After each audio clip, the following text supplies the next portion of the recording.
Aké sú najčastejšie zákroky v rámci jednodňovej chirurgie, ktoré vykonávate?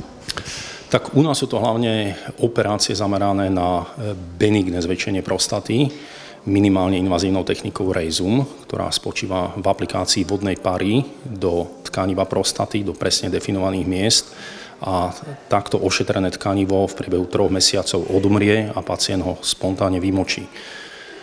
Naše centrum patrí medzi pracoviská, kde robíme v podstate druhý najväčší počet zákrokov na Slovensku tohto druhu.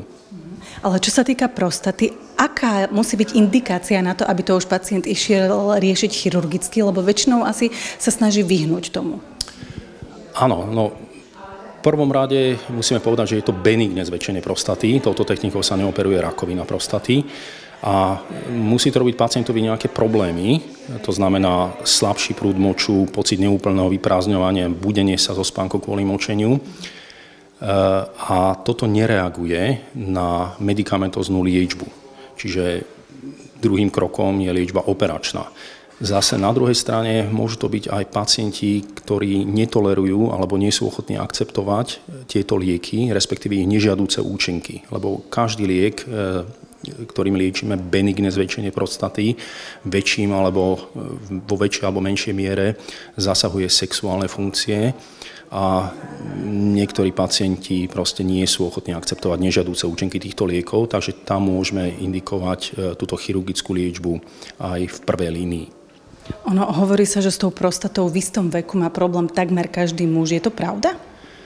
No, po tej 50-ke je to veľmi časté ochorenie.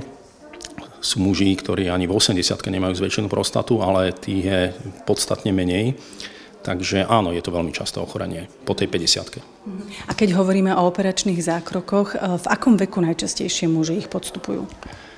No, po tej 50-ke, tak ako som spomínal, je to progresívne ochorenie, takže s narastajúcim vekom táto prostata je väčšia a zvykne robiť výraznejšie ťažkosti. Čiže nie je tam, že v 50-ke začne mať problém, čaká a príde v 60-ke, hej? To tak nefunguje. Samozrejme, že ideálne je, keď sa tieto ťažkosti začnú liečiť čo najskôr, pretože potom aj tie výsledky sú lepšie.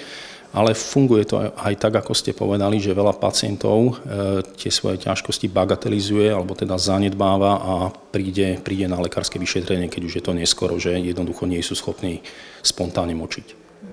Vedia muži v skoršom veku robiť niečo preventívne, aby sa k vám neskôr nedostali?